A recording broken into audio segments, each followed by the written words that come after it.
So, welcome to the Everybody Hurts podcast.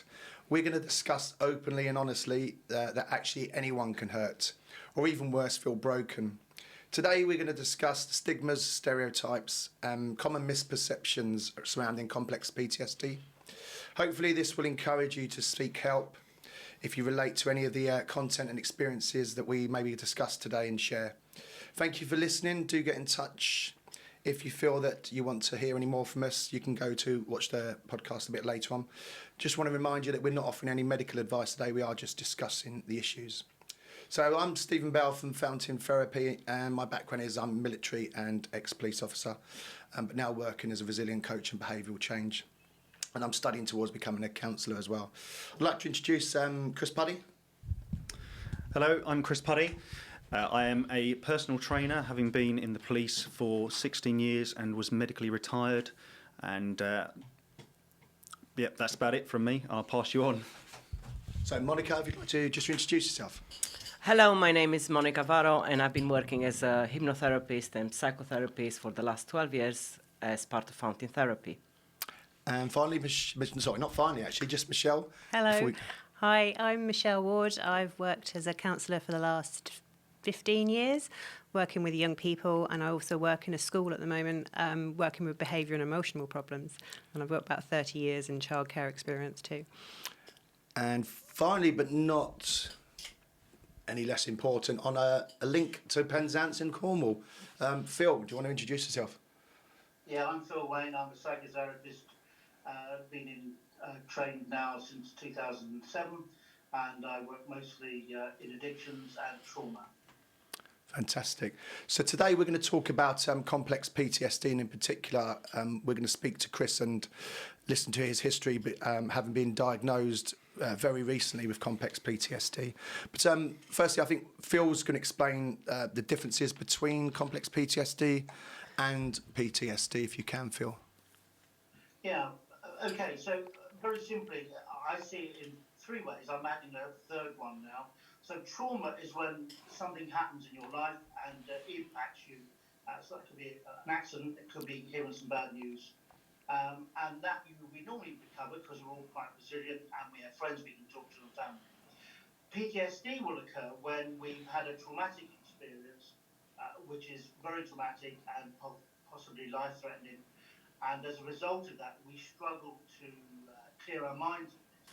We end up having flashbacks, nightmares, bad dreams, and it's difficult for us to move forward. And so we go through a cycle and it's repeated and repeated. And thirdly, complex PTSD is when more than one particular trauma event impacts on others. So it could be that as a young age we had a traumatic event, and as we become older we've experienced more traumatic events, and then slowly but surely the trauma impacts itself over and over again and gets entwined also in other issues, and so we end up with what's described as complex PTSD, which is not an easy thing to resolve and would need unique therapy for each individual. Right, fantastic. Okay, Phil, thank you. In speaking to Chris and his personal experiences, obviously, Chris, we know you've obviously went through quite a traumatic event, and you're going to give us a bit of background for that now. Yeah. So I'll talk you through my background. So, like I say, as of end of 2018, I was medically retired from the police. If I give you a little bit of background about my circumstances, my situation. So back in 2003, I started in the police. I'd say it's a career I pretty much fell into. It's not something that I didn't wake up as a boy and think to myself it's something I wanted to do for the rest of my life. It was just something that I was travelling into London every day at the time when I was working there, saw all the signs, and there was numerous advertisements about, police officer, could you? And it sparked an interest, and long story short, I ended up in the police, and I worked very hard from sort of 2003. Met my future wife in the police. We got married back in 2007, but first met her end of 2003, and then I kind of followed my heart with the career and went up through the ranks, pushed myself very hard, became a sergeant, and then went sideways to traffic.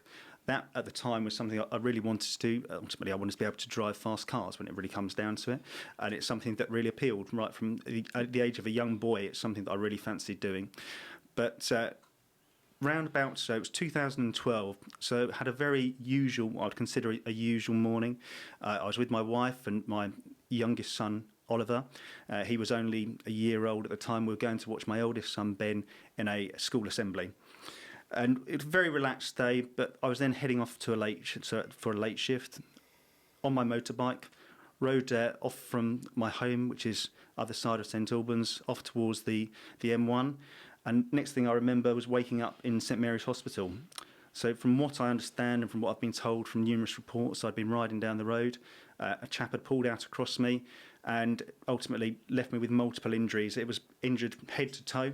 So if I start with the bottom, fractured my femur, which had to be pinned, broke my pelvis, ribs, collapsed my lungs, ruptured my spleen, dislocated my shoulder, spiral fracture on my left arm, which I then got a radial nerve palsy, so I had a wrist drop, and then severe bleed on the brain. And as a result of that, ultimately developed post-traumatic stress and then complex post-traumatic stress disorder, along with anxiety and depression. And so effectively, I've been on this journey since 2012 of recovery. Sadly, it got to the point where, although I'd pushed myself very hard through work and tried to develop and keep going on, it reached a point that I could no longer continue. So hence, I was medically retired from the police back in 2000, like I say, end of 2018. But in that period between the point at which I went off to the point at which I was retired, I think I must have done 3 or 4 different roles, was determined not to let it hold me back. So I got promoted, went sideways, became a detective, finished up as a DI, but ultimately the trauma that I'd gone through and that I continue to go through time and time again was got too much, and hence I am where I am now. So I consider myself very fortunate. It could have turned out a lot worse. I ended up on life support. I had fantastic support all the way through. I can't thank my wife, my family, my friends enough. But it was a series of situations that I couldn't do anything about, and ultimately it all became a bit too much. But really, so that's why I'm here today. I've now gone on, left the police, went into the world of personal training, because ultimately I still want to be able to help people, which really, when it comes down to it, when I first became a police officer, it was all about feeling like you can help someone, feeling like you can make a difference. And sadly, as you go up through the ranks and times change, you're possibly not able to do that quite as much as you like. And certainly in my latter roles, although I felt I could help in terms of an organisation, that one-on-one, really feeling like you can connect with someone and help with someone. So hence why I went into my role in personal training, which I have a company, Sperifit, which I set up, but also part of fountain therapy, because it has to be the mind and the body. It cannot just be the body. We have to have everything in balance. So, yeah, and that's why I'm here. So I've obviously known you quite a while, and obviously you've always been into your fitness, and actually overtook me in the ranks as well. So that's quite well. But Phil, I understand that a lot of the PTSD and the complex nature of the PTSD can go back to childhood. Could you just explain some link between that? Yeah, one of the problems with dealing with someone with PTSD or complex PTSD is, especially with complex PTSD, it almost certainly relates back, because what will happen is when we're younger and traumatic experiences happen to us, they're not only remembered in our memory, but also they're remembered chemically within our bodies. And so our body remembers that experience. And so, for instance, after the motorcycle accident that Chris was talking about, that also in that recovery process is probably the memory of other experiences. And for many people, those issues come back. And so not only will there be flashbacks about what happened in the road accident, although in this case Chris almost has no memory of that and only is told what's been happening, but there may be reactions from past events, and they will become connected and associated and linked with it. And so you end up having to untangle all of that as well. And so it's not just have a bit of CBT or just do a bit of psychodynamic or person-centered. It's a sort of kind of a collaborative approach that needs to be taken with possibly different therapists and different ways of dealing with it, whether it's looking at dream therapy or whether it's looking at going back into your childhood and you can go back through childhood experiences. There's all sorts, because at the end of the day, what's happening is the event is causing the memory to be stuck in our brain. And so if you were to stick a needle through your eye and your ear, where it meets is what's known as the amygdala, which is a primitive brain. And so that's where we first see and hear things. And the problem is when there's a trauma, that gets trapped there. And we can't process it because the frontal part of the brain, which does the working out, it is not needed. You don't need to think about what you're going to buy for your meal tomorrow night. You're just dealing with surviving. And then when that gets stuck, it then just repeats itself, and so you end up not being able to get it unstuck. And so the key then is through therapeutic work is to find ways to begin to untie some of the knots so that you can begin to process the whole issue. And whether that's using trauma-focused CBT or EMDR or other particular types of trauma therapy really has to be discovered on a one-to-one basis. Right. And I understand Chris has got a couple of childhood experiences, but we're going to ask Michelle, who obviously deals with children quite a lot, what sort of traumas children might experience that might go on giving problems later on in life that you may have... Yeah, well, children can usually suffer domestic violence from their parents. They can suffer abuse, whether it's neglect, emotional abuse, physical. Yeah. So all those sort of counters effects for them, and can therefore have later impact on life. And, you know, if a similar trauma happens later on in life, they can, you know, trigger off that again. Okay. Monica, from as Phil mentioned there about the dreams and the link to dreams, what sort of impact would the dreams sort of have on their...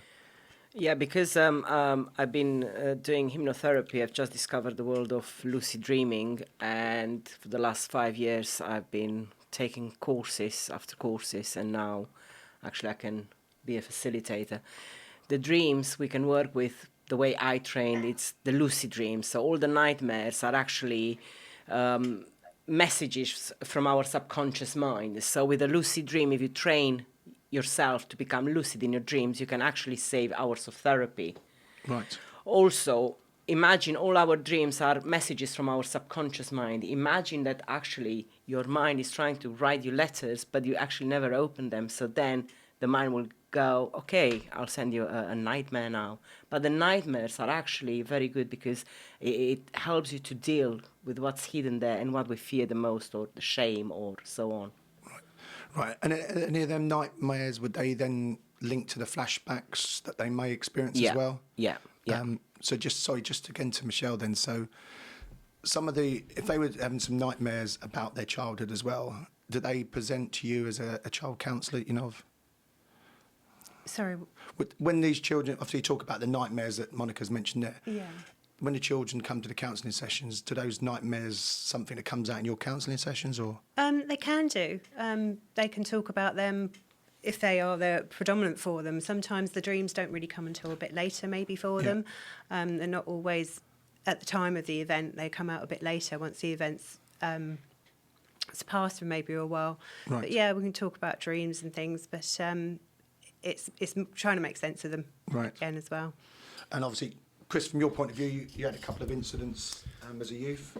Yeah, I think the difficult part for me was that when we say complex PTSD and we think about going back to events of the youth, I didn't have, I wasn't a subject of any sort of domestic violence or anything like that. I had a very loving, caring family, an idyllic childhood, if you will. My issue really came down to the fact that as a young child, I said a young child only just into my teens, I was very badly beaten up, and it was nothing to do with my family. I just happened to be walking down a road and got jumped by a number of people. Now, that, for me, when I went through my trauma therapy, and I had EMDR and I had CBT, as well as all the stuff I had for the brain injury, so neuropsychology, neuropsychiatry. And it transpires that there was a series of events that all led me to this, the PTSD that came about. Now, when I was in hospital, I know I'd been in a coma for a period of time. When I came around, unfortunately, you've been under the drugs for all sorts of time, and I need to go to the toilet. It's as simple as that. It's degrading. It's embarrassing. I didn't want to, and I said to the doctors and I said to the nurses, I desperately need to go to the toilet. I desperately need to go. And no matter how much I protested and said I need to go, they said, just go, just go. Now, as a 30-year-old man laying in a bed, being tended to by nurses, being wiped down and washed down. I was humiliated. I mean, even now, and bear in mind this is a number of years ago, I feel a knot because it was horrible. And that's one of those areas that I had to keep going through on my my processing with the EMDR, because it just kept coming up. And then only a matter of days later, I was in the shower room. They'd wheeled me into a shower room, and bear in mind my leg was incapacitated, my arm was incapacitated. I'd found my way onto the shower chair, and when that happened, I was all washed myself. Everything was going fine until I tried to move myself back, fell, landed on the cold tiled floor. And I think my perception of time skews there, because it may well have only been a matter of minutes. But to me, I was laying on a cold tiled floor, having the rain, or I should say the water was pouring down on me, and it felt like I was there for an eternity. And all of a sudden, I've gone from this burly, strong man to being a child laying on the floor, crying out for help, and no one coming. And I think it's 5 or 10 minutes, but by the time at which someone came, I was in floods of tears, and I just remember thinking all I wanted was my wife to be there, to hold me, I was the provider. I was the one that brings the family. I'm the strength of the family, and I look after things. I take care of things, and it was emasculating, and it was shameful, and it was humiliating. There's not enough ways I can describe how badly it made me feel. But when I went through all of my processing with the EMDR, so I had EMDR, which is eye movement desensitising and reprocessing. I mean, I'm sure, Phil, could you just explain a little bit about what EMDR is? Yeah, briefly, EMDR is a form of non-conscious way of dealing with trauma.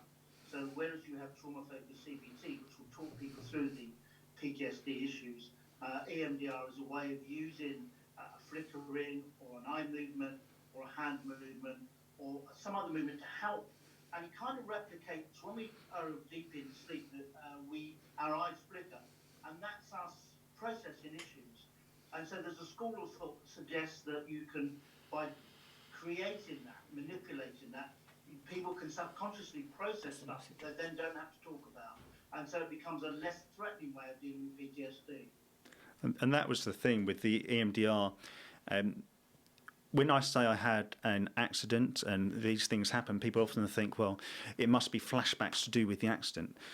Now, however hard I try, I cannot remember, although my mind plays tricks on me, because I think, well, I remember riding out from my road, I remember pulling onto the A5, I remember seeing a friend of mine pulling into the village, I remember coming down here, and then I think to myself, do I remember this? I've seen photographs of what happened, I've been told about my reaction, about how I was, but I was agitated, I was angry, I ripped my helmet off, I had a severe brain injury, that was what was happening, but I have no recollection.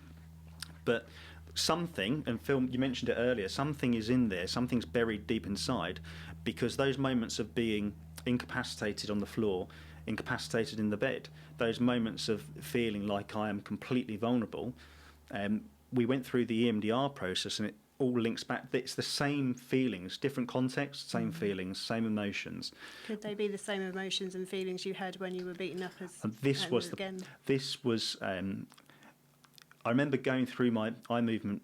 I remember going through that period of therapy, and when we got to that point, and EMDR, I had to try a number of different ways. We did the eye movement, then we did the sounds, and then did some diodes in the hand, until I found what worked for me. Because that's the thing, there's not one size fits all. Everyone's slightly different. But when I got to that point in which we unpicked, and it was that, there was floodgates, because I was like, how on earth could an event that happened over 15 years ago, but at that time I was only very young. I had to go through the court process. I had to, it's quite a scary time. A child going through that process. And don't get me wrong, I need to make it perfectly clear, I'm not one of those people that joined the police because I was bullied. That's just not me. I happened to be set upon. People jumped at me from outside, coming down a narrow lane. And this is what ultimately it led me to, that, funnily enough, these feelings still come up now. Yeah. Phil, is that really a good example of how complex it can actually be then? That's a terrific example, and you couldn't have probably written a better one, because it's, and as Michelle was hinting at there with the child therapy, all of these things, the body remembers. The mind won't. So in that motorcycle accident, the body would have remembered the trauma taking place. And so as a child, when trauma takes place and you don't have the brain capacity to remember all the words to identify, then the body still remembers. And so what's happening is each time that memory, a similar chemical reaction goes on in the brain, a similar memory will be triggered. And so lying on the floor, whether it be tarmac, whether it be in a shower, whether it be beaten up, wherever it is, that chemical reaction will be similar. And although the circumstances, the weather and everything else is different, that moment is a moment that's trapped in the brain. And that then becomes compounded. So one trauma plus a second trauma doesn't equal two traumas, it could equal 10, 20, 30 traumas. And just for Michelle, and for you, Phil, as well, could a child develop complex PTSD in childhood alone without anything else, to some respects? Almost certainly. Yeah, repeated yes. and prolonged incidents. Yeah. Yeah. Yeah. So it's quite. I mean, it's quite about. Go on, Phil. My experience has been with young, especially with children, and I have got the experience Michelle has, but from the youngsters I've worked with at a charity I work with in London in their early teens, their traumas were compounded from abandonment to abuse, to physical abuse, to emotional abuse, to sexual abuse, and I'm still working with one particular young lady now who struggles in everyday life. And so she moved into a flat 3 years ago, and it took her 2 years to move into the bedroom.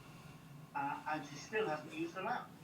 And so here is someone who's got a good job, a good life ahead of them, but is so traumatized in the past, and still finds it almost impossible to do some of the day-to-day basics. I think from the discussions we've had in the past, Bill, that's the same lady that can't even sleep on a mattress as well. She's so traumatised by it. Yeah, so that's right. still. So she ended up for the first 2 years in a flat sleeping on a fold-out bed in the kitchen. Yeah. Even though she had a decorated bedroom with a bed in it. So the causes of the complexity could be anything from childbirth to the abuse that people suffer. So, as an example, could a childbirth... That's right, Steve. It's a complex process of multiple similar events, which are traumatic, and they add up. And it's that whole issue and especially in childhood, and Michelle would have encountered this, and maybe she needs to make a comment on it, but with the children, they really, because they're resilient, they'll bounce back. And because they're living in that abusive home, that's their norm. And because they've got an abusive uncle, that's the only uncle they know, so that's how uncles behave. Yeah. And so consequently, they believe they're quite normal, and they appear normal, but underneath it all, they're just crushed people. I don't know, Michelle, can you make a comment on that, about your work with children?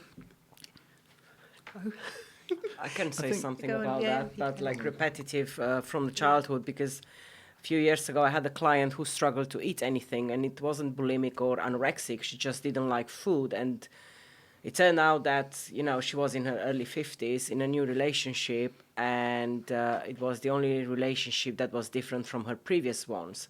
All her previous relationships were quite abusive, because it turns out her dad used to beat her up, force feed her, and she had to eat the same food in 3-4 days in a row until she finished that food. So that's why she struggled with food, and the only way she experienced the fatherly love, the paternal love, was through beatings.